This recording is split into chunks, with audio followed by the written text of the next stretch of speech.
तो हम लोग पहला वचन सुनेंगे, क्या कहता है। इस स्तोत्र ग्रंथ का अध्याय 37 के 39 में कहता है, प्रभु धर्मियों का उद्धार करता और संकट के समय उनकी रक्षा करता है। या प्रभु की वाणी है। ख्रिस्त में मर्दुलारे आयुबा भाई बहन मन, यहाँ राजा दाऊद कहता है, जो लोग ईश्वर के मार्ग पर चलते हैं, जो लोग ईश्वर का आराधना करते हैं, स्तुति करते हैं, धार्मिक जीवन जीते हैं, धार्मिक चलते हैं, ईश्वर के शरण में जाते हैं, ईश्वर को ढूंढते हैं, परमेश्वर का आज्ञा के अनुसार चलते हैं, उन्हीं लोगों को परमेश्वर हर संकट विपत्ति, हर प्रकार के समस्या बीमारी से छुटकारा करता है और आने वाला हर संकट विपत्ति से भी रक्षा करता है।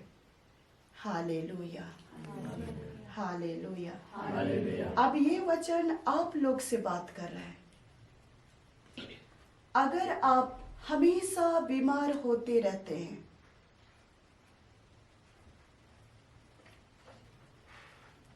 हमेशा आपको बुरा सपना आ रहा है,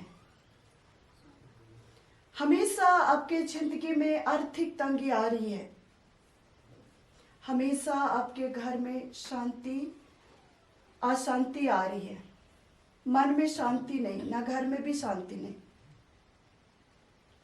तो हम लोगों को परमेश्वर के पास जाना होगा, परमेश्वर के शरण में जाना होगा, हमें लौटना होगा। अगर सांसारिक चीजों में डूबे हैं, धन दौलत के चीजों में डूबे हैं, कपड़ा लता चीजों में डूबे हैं, तो हमें लौटना होगा। जब तक हम लोग मोबाइल का नासा से बाहर नहीं निकलेंगे, कपड़ा लता सिंगार पत्थर ये सब चीजों में जो डूबे हुए हैं ना, उन सब चीजों को नहीं छोड़ेंगे, बुरी संगति को नहीं छोड़ेंगे, पाप का मार्ग को नहीं छोड़ेंगे, तब तक हम लोग जो भी समस्या से गुजर रहे ना, उससे आजाद नहीं होंगे। अगर छुटकारा पाना चाहते हैं तो इस वचन के द्वारा से हमें राजा दाऊद सिखा रहा है, हमें ईश्वर के शरण में जाना होगा, अपना जीवन को सर्च करना होगा, पश्चाताप करना होगा और ईश्वर के आज्ञा के अनुसार चलना होगा, ईश्वर के शरण में जाना होगा। तब जाके ईश्वर हमें जैसा भी समस्या से गुजरे उससे मुक्त करेगा और इस नए वर्ष में जो भी आने वाला है ना संकट विपत्ति, उससे क्या करेगा? रक्षा करेगा। Hallelujah, hallelujah. अब मेरी जीवन से आप लोग को मैं बता के जा रही हूँ, जब मैं प्रभु में नहीं थी, मैं अपने लाइफ में मैं भी जॉब करती थी, अच्छा खासा पैसा कमाती थी, मेरे माँ बाप गरीब हालत में भी मुझे पढ़ाए लिखाए थे, खुद कमाने लायक मुझे बनाए थे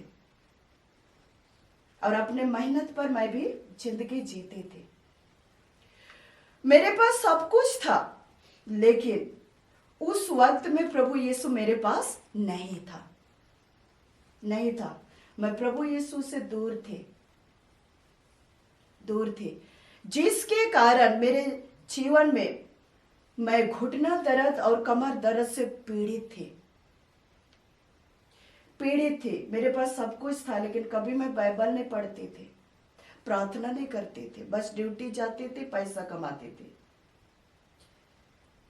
इस तरह कंडीशन मेरी जिंदगी में थी और यही सांसारिक जिंदगी के चलते, धन दौलत के खोज के चलते मैं घुटना दर्द और कमर दर्द से पीड़ित थी।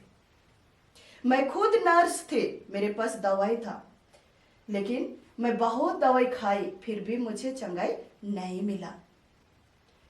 लेकिन जब मैं प्रभु यीशु को समय दी, बाइबल का हथियार उठाई, बाइबल पढ़ने लगी, बाइबल में हर एक शब्द को मैं जानने लगी, पश्चाताप करने लगी, बाइबल के आज्ञा के अनुसार चलने लगी, अपने आप को सुधारने लगी, मैं भेंट चढ़ाने लगी, बाइबल का हर एक आज्ञा के अनुसार मैंने चलने लगी, उपवास प्रार्थना करने लगी। और इस तरह से मेरा प्रार्थना ईश्वर के लिए मन खुल गया पूरी तरह से। मैं ईश्वर के शरण में आई, ईश्वर के लिए मैंने मन खोली, हृदय खुली। तो मेरा प्रार्थना करते करते, बाइबल पढ़ते पढ़ते कब मेरा घुटना दर्द और कमर दर्द हट गया मैं नहीं जानती हूं। आज मैं बिल्कुल स्वस्थ हूं। आज ईश्वर ने मुझे कलीसिया सेवा करने के लिए खड़ा किया। आज मैं बिल्कुल स्वस्थ हूं। Hallelujah, hallelujah. इसलिए आप लोग को हताश निराश नहीं होना है। जिंदगी में दुख आती है ना, उसको हमें सामना करना है। दुख को देखकर भागना नहीं है, हमें सामना करना है। दुख हमारे जीवन में आता है तब जाके हम लोग ईश्वर को पहचानते हैं। आज आपके घर में दुख आया है तो आज परमेश्वर का बेटी को बुलाए हैं, बुलाए कि नहीं? तो दुख हमें चाहिए ही चाहिए, तब तो हम लोग ईश्वर को पहचान पाएंगे। इसलिए आप लोग जैसा भी परिस्थिति में गुजार रहे हैं, अपने आप को झांके और ईश्वर के पास लौट जाइए, प्रार्थना करें, बाइबल सब पढ़े और बाइबल क्या कहता है उसके अनुसार चलना स्टार्ट करें। आप जरूर चंगे हो जाएंगे, आप जरूर शांति को देखेंगे। जरूर आप लोग के जीवन में जो बंधन सब है ना, वो सारे बंधन बाइबल पढ़ने से ही, भेंट चढ़ाने से ही, मन खोलने से, हृदय खोलने से आपका रुका हुआ आशीष खुल जाएगी। हालेलुया। पिता और पुत्र पवित्र आत्मा के नाम पर आमीन।